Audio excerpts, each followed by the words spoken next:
Topping our headlines on this Thursday afternoon, the group of 20 foreign ministers are gathered in Bali to address a host of global challenges amid the pandemic and Russia's invasion of Ukraine. Minutes from the Fed's June meeting convey intentions to aggressively rein in the cost of living in the US as the IMF speaks of further downgrading its 3.6% growth forecast for the global economy this year. Samsung Electronics estimates its operating profits for the second quarter to have risen 11.4% on year, beating challenges brought on by ongoing supply chain issues. Hello and welcome. You're watching the Daily Report for Thursday afternoon, July 7th, here in capital Seoul. Foreign Minister Park Jin has landed in Bali to partake in a G20 meeting for the forum's top diplomats starting today. Our Foreign Ministry correspondent Min Soo-kyun starts us off. The G20 Foreign Ministers meeting begins in Bali, Indonesia on Thursday. Foreign Minister Park Jin, who is attending the two-day event, will hold several multilateral and bilateral talks with key partners. The US, Japan and China are also taking part in this week's ministerial meeting, so attention is on whether any formal meetings will be held between the countries. Already there are reports that South Korea and China are arranging bilateral talks. If the two do meet, it will be Park's first face-to-face meeting with his Chinese counterpart, Wang Yi. They're expected to discuss North Korean issues as well as ways to commemorate their 30th anniversary of diplomatic ties slated for next month. Meanwhile, at the NATO summit in Madrid last week, the leaders of Seoul, Washington and Tokyo met on the sidelines and agreed to strengthen their security cooperation to address North Korea's nuclear threats. This week, if the foreign ministers of the three countries sit down for talks, they will likely touch upon ways to further materialize the agreements made at the trilateral leaders meeting last week. Min Soo-kyun, Arirang News. The head of the International Monetary Fund believes prospects for the global economy have, quote, darkened significantly since April. Speaking to Reuters on Wednesday, Kristalina Georgieva added the risk of a rampant recession next year cannot be ruled out. She also said the IMF is set to downgrade its 3.6 growth forecast for the global economy this year. Now, this is the third such downward revision for the year. Earlier in April, the fund slashed its growth outlook for 2022 by close to a full percentage point. The Federal Reserve appears intent to aggressively rein in the cost of living in the US. Minutes from the Fed's Open Market Committee back in mid-June clearly convey such intentions. Our Kim Hyo-san reports. Federal Reserve officials emphasized in June that they need to fight inflation, even if it means slowing an economy that already appears on the brink of a recession. That's according to minutes released from a Federal Open Market Committee meeting held in mid-June, where officials raised interest rates by 0.75 percentage point in the biggest hike since 1994. The minutes released Wednesday also show the policymakers decided that a further increase of 50 or 75 basis points would likely be appropriate at the July meeting, on top of the hike approved the previous month. They said that their decision to raise interest rates in June was necessary to control cost of living increases running at their highest levels since 1981. Central bankers stressed they will continue to do so until inflation gets close to their long-term goal of 2%. The document said that the officials recognize the possibility that an even more restrictive stance could be appropriate if elevated inflation pressures were to persist going forward. Following the publication of the minutes, traders on Wall Street put a seesaw day behind them to close higher on Wednesday, with the Dow Jones Industrial Average up by 0.23%. Kim Hyo-san, Arirang News. On the local front, South Korea's current account shifted back into positive territory in May with a surplus of nearly $3.9 billion. Now, despite the favorable finding, the surplus fails to compare with the well over $6.5 billion recorded in May last year. Our Shin Ha-young has details. South Korea's current account surplus in May rebounded back from a deficit posted a month earlier. According to data released by the Bank of Korea on Thursday, the balance of trade in May amounted to a surplus of almost $3.9 billion. The surplus was led by strong exports of goods in May, which rose about 20% from a year earlier. However, the surplus was down more than $6.5 billion compared to a year before, as the cost of importing raw materials soared amid the war in Ukraine and lockdowns in China. The goods account surplus dropped to $2.7 billion from $6.6 billion last year. The cost of importing raw materials jumped 53% on year, halving the goods account surplus when compared to 2021's figure. The Bank of Korea says the rise in the imports of goods and a decrease in the primary income surplus were the reasons behind the overall current account surplus. The Korean current account surplus was down from a year earlier, as growth in imports of goods exceeded exports. It is also because the primary income surplus decreased, mainly due to a surge of dividend income in May last year.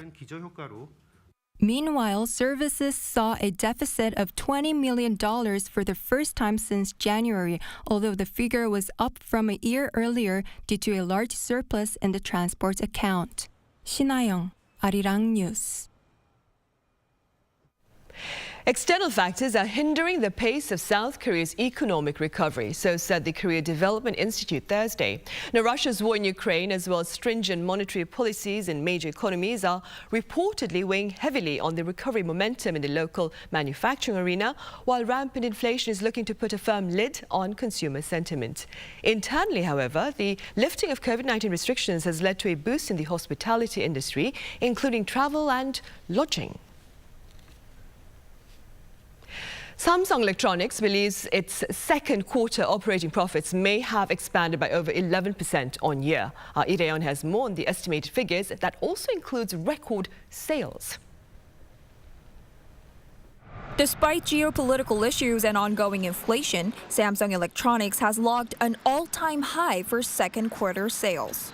In an earnings guidance report released on Thursday, the company says it estimates its sales from April to June to amount to a record $58.9 billion, up almost 21% from the same period last year. The tech giant also expects an 11.3% on-year increase in operating profit, amounting to roughly $10.7 billion. This would mark the company's third highest second quarter profits ever. Analysts say the earnings were largely driven by operating profits from Samsung's semiconductor business. They expect the company's profits in the semiconductor business to stand at around $7.6 billion. Although demand for chips used in PCs and mobile devices declined due to the lockdown in Shanghai, there was still solid demand for chips that are usually found in data center servers. A high $1 exchange rate also appears to be contributing to earnings. For example, in the first quarter, the $1 exchange rate rose almost 2% compared to the previous quarter, which brought profits of some $229 million. And the exchange rate is expected to also result in $635 million in operating profits in the second quarter. Meanwhile, some industry insiders say Samsung's third quarter is unlikely to be as fruitful. They say an economic recession might affect the company's profits in the second half of this year, with falling DRAM chip prices accelerating this. However, there are some positives to look forward to, as Samsung's new foldable phone is set to be released in the third quarter. Lee Dae-yeon, Arirang News. In other news, prospects among pundits with regard to the timing of a pending nuclear test by North Korea appear mixed. The head of the UN Atomic Agency believes Pyongyang is poised to conduct a nuclear test in the near future, but observers here are not so sure. Our Unification Ministry correspondent Han Sung-woo explains. According to the head of the International Atomic Energy Agency, North Korea is now ready to conduct its seventh nuclear test at a time of its choosing. In a lecture Tuesday at Australian National University in Canberra, Director General Rafael Grossi lamented how the regime has grown into the nuclear threat it is today, despite not possessing weapons until 2006. And he called that fact a big collective failure. Despite international efforts to denuclearize North Korea, Pyongyang's nuclear capabilities and missile threats have only escalated. I think his criticizing the world's North Korea policies are the past. Citing satellite imagery, Grossi said a nuclear test could happen any day, but stressed that the IAEA is keeping a close watch on the regime from outside its borders.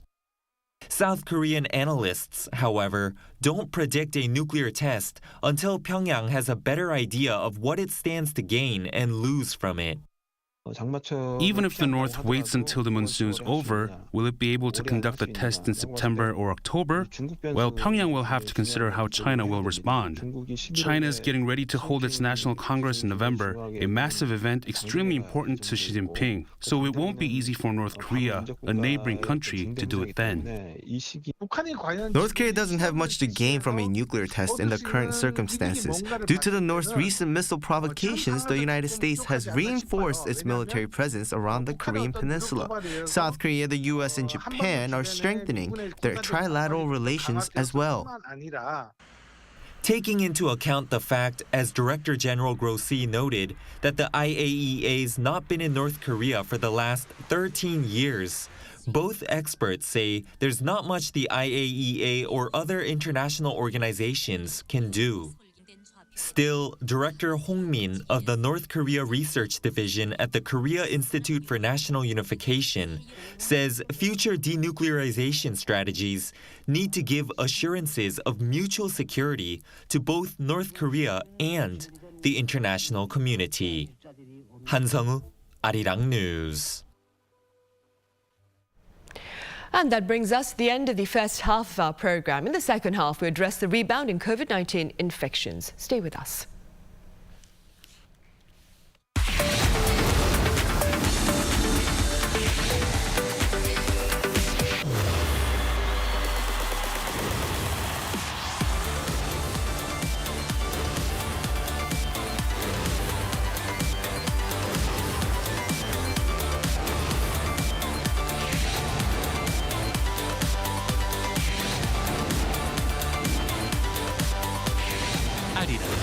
What matters?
Welcome back. There has been a tangible rebound in COVID-19 infections here on the local front. And for more on this trend here, that is, and elsewhere across the world, I have Professor Kim Eun-gyu from Yonsei University. Professor Kim, welcome back. Thank you for having me. I also have Dr. Anika Singanayagam at Imperial College London live on the line. Dr. Singanayagam, it's a pleasure to have you with us. Thank you very much. We'll start here then. Professor Kim, there has been a tangible rebound in daily COVID-19 infections here on the local front in recent days. How do you explain this unfortunate scenario? Well, we eased our social distancing somehow, and I think the virus is trying to pick up every person who's not immune. I mean, who's not infected, who's not vaccinated. And maybe we have a new subvariant called BA.5 emerging. I don't know how much is affecting in Korea, but there is that subvariant over there. And actually, there was very few unnoticed infection before Omicron. But now, since the health authorities proved that rapid antigen test as a screening method, more tests was conducted and more cases confirmed. But also there were a lot of false negative results that's making confusions. Anyway, the Korean study tells that the reinfection rate is only about 0.35%, and it was about 3 times higher since the start of Omicron outbreak.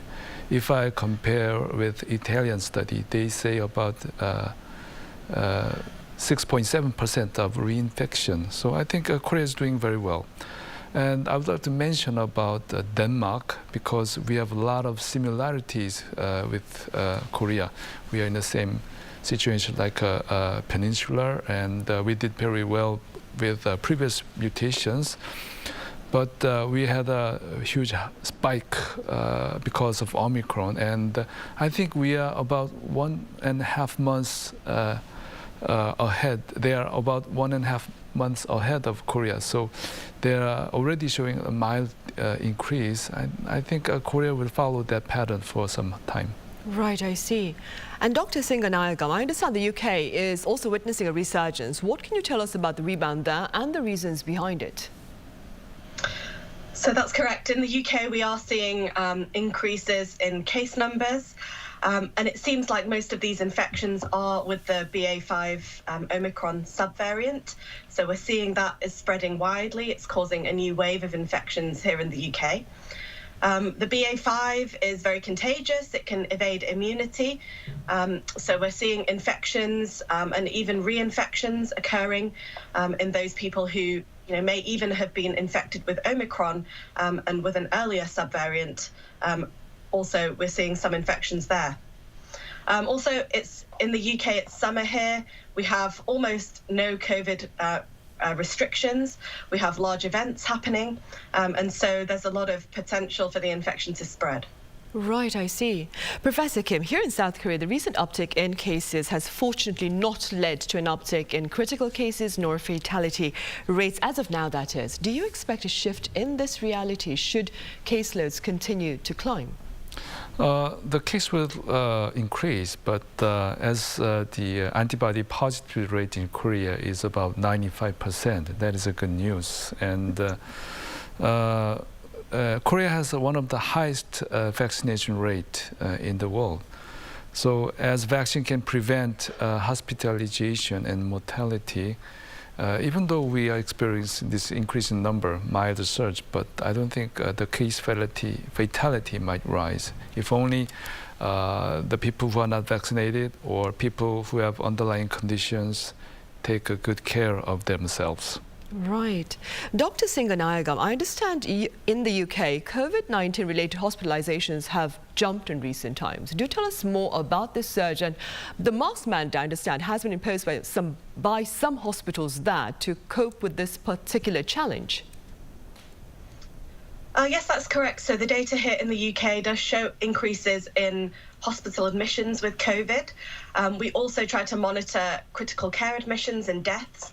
Unfortunately, so far, we haven't seen a rise in deaths or the more critical cases with COVID-19. But these are things that can sometimes lag. So you can see cases increasing, and then later you see critical admissions and deaths increasing. So it's something that needs to be carefully watched in the UK. And as I mentioned earlier, most of the COVID-19 restrictions in the UK have been dropped by the government, including mask mandates in hospitals, which were dropped about a month ago, meaning that visitors and staff in hospitals are not mandated to wear masks around the hospitals. But with the increase in cases that we've seen recently, some hospitals have taken infection control decisions to reinstate a mask mandate to try to limit transmission there. Particularly for hospitals, this is important because we can see lots of staff absences because staff will catch COVID and need to isolate. And this causes big pressures on the healthcare system. Also, if we see lots of COVID hospital admissions, even if they are on the less severe end of the spectrum, this means hospital beds are filled up, particularly isolation beds. And this limits our ability to treat other conditions that we need to. And so these are important problems for the NHS, which is the healthcare system in the UK. It's an important thing for them to consider. Right. Please go ahead. In the UK, we have a large portion of the population who have immunity, so antibody, either through previous infection or vaccination. So I think up to 99%, and about 85% of those have had 2 vaccine doses. But we are rolling out boosters to the elderly, and this will be key in trying to make sure that those severe cases and deaths don't start to rise. We have seen a reasonable uptake in the elderly vulnerable populations, but there are still elderly and vulnerable populations, about 1 in 5, who haven't had their boosters. And so these sorts of things are key measures to try to make sure that those hospitalizations are not severe disease. Right, I see. And Professor Kim, here in South Korea, outdoor mask requirements have been lifted for a while now, but the indoor mask requirement remains in place. Do you perhaps see a return to stringent COVID-19 restrictions if the daily caseloads continue to escalate? Well, I think the wearing mask outdoors have not enough rationale. I think it's very minimal, and epidemiologic studies says that most of the transmissions happened in indoors or confined space or very crowded places. But as I told you, unvaccinated people and people with underlying conditions has to be more careful, and not only the hospital but also the nursing homes should be very careful not spreading infections. And the reinfection in Korea happens more often in elderly group. So that is one of the reasons we have to be careful. Right. Dr. Singanayagam, what are the prospects of tough, perhaps, COVID-19 restrictions there in the UK should caseloads related to hospitalizations and fatality rates escalate? At the moment in the UK, I think we have very little political appetite for reintroducing any tough restrictions. The government say that they're watching the critical care admissions and watching the fatalities, and it's only this that would prompt them to reintroduce any restrictions rather than the case numbers. But I think, rightly, as you say, if we do see any signal of increases in fatalities, this is something the government would have to respond to.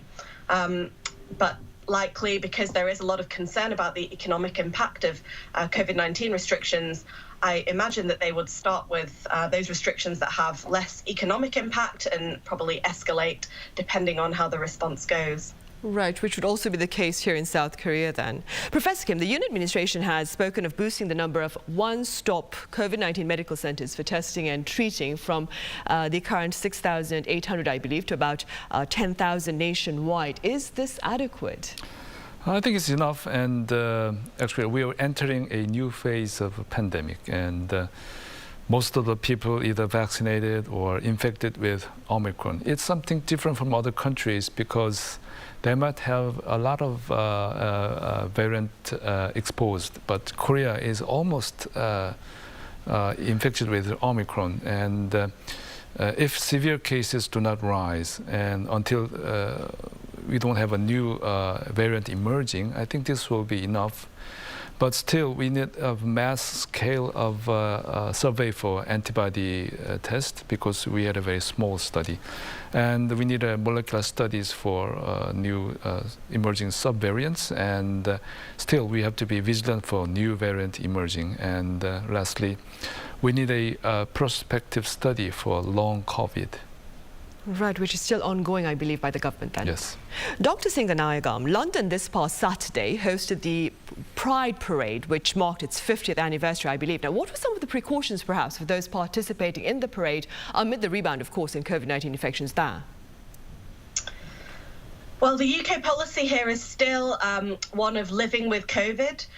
Is how it's described. And so we have very few restrictions on normal life. So people are not mandated to wear masks outdoors or even indoors. And there's no mandated self-isolation for people in the community. The government do recommend people stay home if they're unwell. They'll give general advice about washing your hands, keeping your spaces ventilated, wearing masks if it's crowded, but this is up to the individual. And so for the Pride Parade or for other large events that we've had here recently, there's also been the Glastonbury Music Festival, which is a very large music event that happened recently. And we also have the Wimbledon tennis event. So there are lots of different large events happening. And probably these have stimulated the increase in COVID cases because they have occurred without there being COVID-19 restrictions. Dr. Singanayagam, for the sake of clarification, a person who tests positive for COVID-19 in the UK is not required by law to isolate. Is that what you were saying? Not by law, no. It's just a recommendation. Is the exception then in place for perhaps medical care workers, healthcare workers, that is? For hospital and care workers, they will be asked to self-isolate and then take lateral flows as a test to release yourself from isolation if you have 2 negative lateral flows on day 5 and 6. So that is applying still to the healthcare workers, but not to the general population. Right, I see. Although, some people will be following that, it's not mandated. Right. Professor Kim, amid the latest rise in COVID-19 cases, what is the medical advice that you would have with regard to COVID-19 boosters? I'm talking about second boosters, which is something that the government here is currently discussing. Mm-hmm. At the beginning of this vaccine program, there were many reasons that people would not want to get vaccinated. And they worry about it. And the RNA vaccine was quite new for the whole world. But we now know better about those vaccinations. But there are still unvaccinated people out there, and but we still have more options when we choose what kind of vaccine we're going to take. There are more companies out there. So if you experience side effects from the previous vaccines, or you just worry about it, you can find new vaccines with less side effects, such as Novavax. And if you are fully vaccinated or recovered from Omicron recently, I think we can wait for a few more months because I don't think immunity will evade very fast. So they say, somebody says about 6 months, and some scholars say we can even wait for 1 year. If a new variant emerges, or if you have underlying conditions, you might need a booster before immunity evades. So I would recommend those groups actively consider about the second booster dose. Right, and staying with vaccination, Dr. Singanayagam, infants as young as 6 months old are now eligible for COVID-19 vaccination over in the US. Do you see the UK adopting a similar campaign? I mean, do you believe this vaccination campaign is essential as we perhaps chart a new normal amid COVID-19? So in the UK, we we offer the vaccine to children over 5. And so if children over the age of 5 wish to take up the vaccine, then that is available. However, we haven't yet extended it to toddlers, so children under 5. I think this is something that the UK will be watching closely in the US, weighing up the risks and benefits. Of course, in small children, the risk of severe illness and death is very small. And this is one of the key reasons that we vaccinate, to protect people from the severe illness and death. The vaccines, unfortunately, aren't very good at preventing you from getting infected with Omicron. It doesn't offer very long immunity from infection, although the immunity against severe illness and death is retained. And the other thing to consider is that vaccination in adults has been shown to reduce the risk of long COVID. And so these are all the things that the vaccine decision makers need to keep a close eye on and think about when they review their decision for the even younger children. It's likely in the UK that this would be offered but not mandated if it were to be offered. Right. And Professor Kim, as a pediatrician yourself, what are your thoughts on efforts to provide children, toddlers, with vaccine-induced immunity against COVID-19? Actually, RNA vaccine gave a huge help overcoming this pandemic. But since the emergence of Omicron, vaccine was not that good enough to prevent infection, but still was effective in preventing hospitalization and mortality. Currently, Novavax is approved over the age of 18 and has a far less side effects. And I hope that we can have a sizable study with Novavax with age group less than 18 and further on. And as I met some parents, it was very, very hard to persuade them to get vaccinated if they had a congenital heart disease or previous conditions. They were not willing to take a RNA vaccination. So, but if we can say that Novavax is as safe as DPT or pneumococcal vaccine or Haemophilus influenza, I think most of the parents will agree to get vaccinated. Right. Dr. Singanayakam, I understand this is going to be the million-dollar question, but how long do you suppose will this vicious cycle of rebounds and retreats and daily COVID-19 tallies last, do you think? I think that's very difficult to say. We're still seeing ongoing rapid evolution of the virus, and high case numbers are driving that. So the more infections there are, the more opportunity there is for the virus to evade our immunity, to try to go on and transmit and infect more people. So it's very difficult to say how long that will last. It's likely we will continue to have waves and there may be new variants that emerge. The key thing is to really monitor the data, have sequencing available, have good testing policies, and to monitor hospitalization numbers and deaths in order to be able to respond to signals that might indicate that vaccine-induced immunity is becoming less efficient. However, I think it's very difficult to say how long this will go on for. It's completely novel to us. We haven't had a previous coronavirus pandemic, at least in the last 100 or more years, that we have to compare. And so I think we need to be vigilant. Right. Dr. Singanayakam, going back to something that Professor Kim had mentioned earlier, what is the latest with regard to long COVID, perhaps, research on long COVID over there in the UK? Is there something you could share with us about that?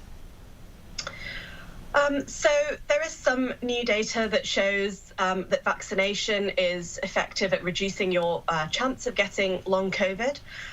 We also have some studies that have tried to compare Omicron with previous variants like Delta, and we see some reduction in the risk of long COVID with Omicron compared to Delta, but that by all means doesn't mean that the risk is completely gone. We are still seeing lots of people affected by long COVID, and the implications of that on the workforce and the economy are great. And so we need a lot more research into this to understand what's the cause and what to do about it. Right, which is something that Professor Kim had also mentioned as well. All right then, Dr. Singanayakam, thank you so much for your time and your thoughts over from the UK. And Professor Kim here in the studio, thank you very much for your insights. Thank you. Thank you.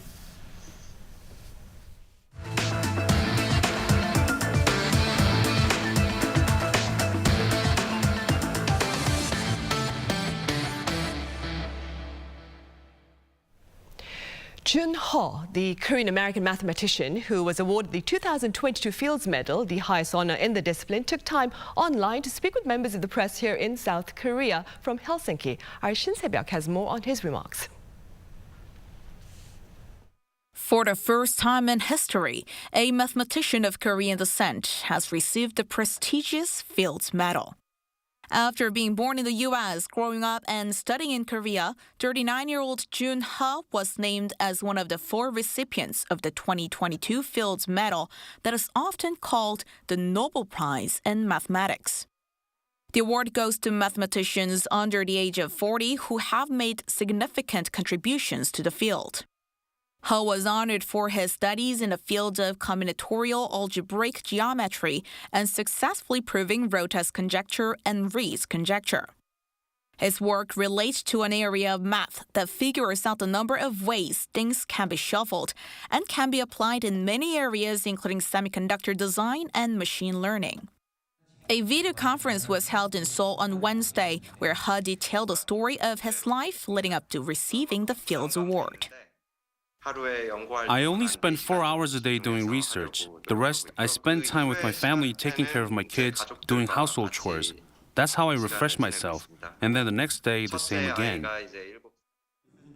Noting there are a lot of promising mathematicians in South Korea, Ho said it is important to create an environment which is conducive to research on the science of abstract objects that rely on logic rather than on observation as a standard of truth. I hope there will be an atmosphere where they can relax and stably pursue long-term projects instead of feeling pressure to come up with findings in the short term. Jun Ho is slated to arrive in Korea this Friday and will stay at the Korea Institute for Advanced Study for the rest of the summer. Shin Se-byuk, Arirang News. In other news, the last of the 4 cube-shaped nano-satellites carried into space by South Korea's Nuri rocket has been successfully ejected. The Ministry of Science and ICT confirmed Wednesday that the satellites made by researchers here in South Korea had all been released from the performance verification orbiter on Nuri. The first, made by Chosun University, was ejected on June 29th. This was followed by satellites from KAIST and Seoul National University. And the final satellite by Yonsei University was ejected this past Tuesday.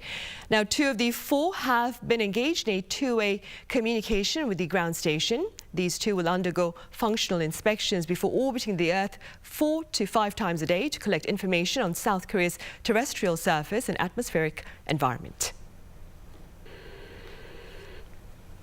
Nanotechnology industry insiders are showcasing the latest strides in the field here in the country, and Arirang's Choi Min-jung was there to bring us this report. South Korea is currently hosting one of the world's top nanotechnology exhibitions. The 20th International Nanotech Symposium and Exhibition, also dubbed Nano Korea 2022, is a global forum for people to witness South Korea's latest developments in nanotechnology. The annual event is hosted by the Ministry of Trade, Industry and Energy and the Ministry of Science and ICT. Participation at this year's is back to pre-pandemic levels with more than 340 companies involved. Nanotechnology is science that's really small, but it plays a very big part in our daily lives. It's being used across many different fields, from the energy sector and healthcare to inside your phone. One of the major companies participating in the event is Samsung Electronics, which has on display some of the products we use in our everyday lives that's developed using nanotechnology. The big problem we used to have with smartphones was not being able to waterproof the speakers and microphones. But Samsung solved this by using nanofiber technology. Nanofiber is a fiber, but it's nano-sized, so air can pass through it, but not water. Now, most smartphones are developed using this technology. LG is also known for its so-called nano-in-plane switching technology. Nanoparticles are applied to gaming monitors where they absorb excess unnecessary light wavelengths, resulting in richer color expression. Not only does it result in ultra-sharp clarity, but also faster response time. Small and medium-sized companies also use nanotechnology to create products that can help South Korea's goal of achieving carbon neutrality. This transparent nanoparticle film helps save energy by blocking heat from passing through the windows of cars and buildings, potentially cutting down on air conditioning use. And this heat panel developed with nanocarbon technology quickly warms up an area with a limited use of energy. The government says that nanotechnology must be continuously advanced in order for South Korea to take the lead in future core fields such as semiconductors, biotechnology, and carbon neutrality. Officials say they will work towards that by making sure the country has the latest technology, expanding infrastructure, and encouraging cooperation between companies. Choi Min-jung, Arirang News. The city of Daegu is hosting its annual Chicken and Beer Festival. And for those of you looking to beat the summer heat, that's one place my colleague Song Yujin is recommending to take a look. Daegu. It's one of the hottest places in South Korea during the summer. The city even has the nickname Teprika, which compares its scorching summer to Africa. And to beat the heat, people are gathering at Duryu Park for the 2022 Daegu Chimac Festival. It's a little less than 35 degrees Celsius in Daegu, but this scorching weather won't stop people from enjoying fried chicken and beer here at the 2022 Daegu Chimac Festival. Cheers! But why the city of Daegu in particular? It's where the Korean fried chicken industry first started after the Korean War and where well-renowned chicken franchises opened their first shops. It's the first time in 3 years for the festival to be held after being canceled last year and the year before due to the pandemic. Before, around 1 million people visited every year. Although it was the first day, the opening ceremony was filled with people. Businesses as well as visitors from all around the world have welcomed the return. Businesses were really hit hard during the pandemic. It's great that stores like us can reach customers here at this festival. We both live in Daegu and we came here to enjoy fried chicken and beer because we just turned 20 years old, which means that we're now allowed to drink. I feel like this Chimac culture is like, so far I only know this exists in Korea, so not only like the taste, it can also be an experience for a foreigner to try like the Chimac culture. To celebrate its 10th anniversary, there are a variety of exciting, meaningful activities. There'll be hip-hop performances every evening featuring popular Korean artists. And people can enjoy fried chicken and craft beer while dipping their toes in ice water. There's also a chimac booth that resembles a pojangmatcha, the traditional Korean street food restaurant. Also, to help emerging local chicken brands, 2 that have been selected are opening booths near the main stage. For the sake of the environment, all disposable cups used at the festival will be made from biodegradable cornstarch. But the best part is that entrance is free. The festival runs for 5 days from Wednesday to Sunday. 송유진, 아리랑 뉴스, 대구.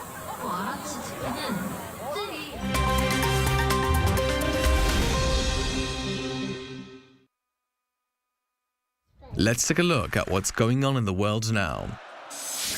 In the UK, Prime Minister Boris Johnson is under pressure to resign, following the resignation of the Health Secretary and Chancellor on Tuesday and a wave of further resignations and letters of no confidence that poured in from junior ministers and MPs on Wednesday.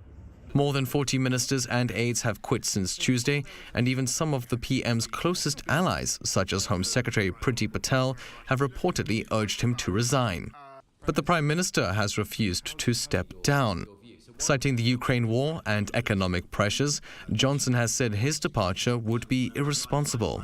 The Prime Minister has also sacked Michael Gove, a senior figure in the Conservative Party and supporter of Johnson, after he asked the Prime Minister to quit. Johnson has also shot down questioning about calling a snap election, saying the earliest timeframe for such a vote would be 2024. The developments follow the latest scandal to rock Johnson's government, with MPs angry at his handling of sexual misconduct allegations against Conservative Deputy Chief Whip Chris Pincher. The heads of US and UK intelligence agencies have raised concerns about Chinese espionage and warned business leaders of efforts by Beijing to steal their technology to gain a competitive advantage. MI5 Director General Ken McCallum and FBI Director Christopher Wray held a rare joint address on Wednesday at the UK intelligence agency's headquarters.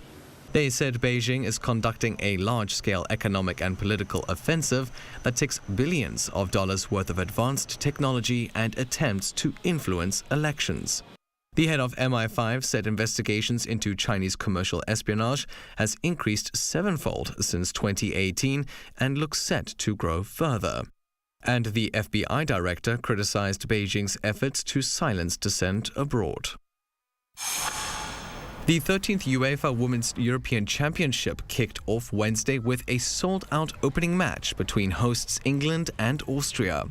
Amid record-breaking support, the competition will feature 16 teams and 31 matches, with the final of the tournament to be played on July 31st. So far, ticket sales have surpassed 450,000, almost double the previous record of 240,000 sold when the Netherlands hosted the competition 5 years ago. The championship was originally scheduled to take place in July last year, but was postponed due to the COVID-19 pandemic. England defeated Austria by a 0-0, with Beth Mead scoring in the first half in front of almost 69,000 fans. Thousands of festival goers in Spain packed the streets of Pamplona as they celebrated the first San Fermín bull running festival since the outbreak of COVID-19. Taking place on a rainy Wednesday, participants filled Pamplona's town hall square to open the event that runs until July 14th. The festival sees 8 bull runs in total over an 800-meter stretch of Pamplona's old quarter, with the first runs scheduled for Thursday. Each run features 6 fighting bulls and typically lasts for 3 to 5 minutes as participants attempt to avoid being trampled. However, dozens of animal rights activists protested the event on Tuesday in the city, calling the bull run prehistoric while dressed in dinosaur costumes. The festival is not without danger, with at least 16 runners having lost their lives over the years. Matthew Ashley, Arirang News.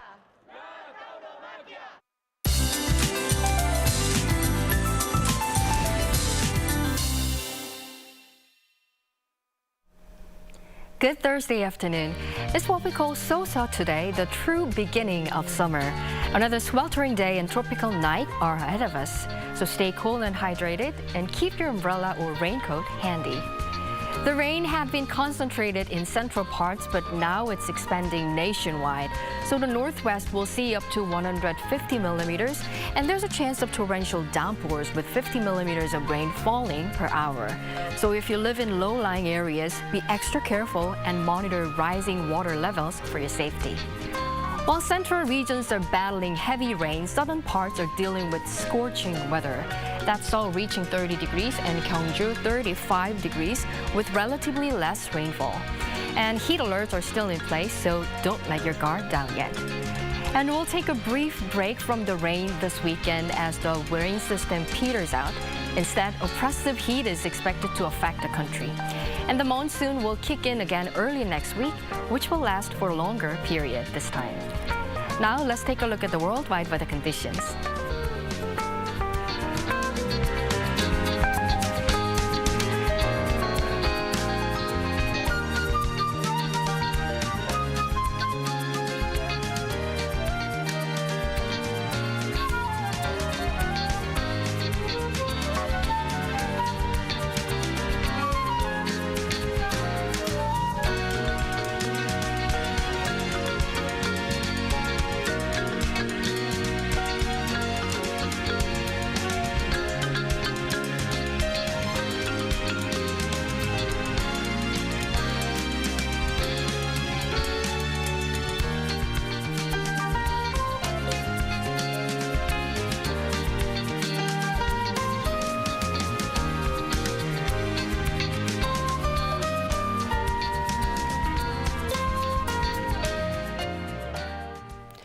On that note, we say goodbye. We'll be back same time on Friday with more coverage. Thank you for now.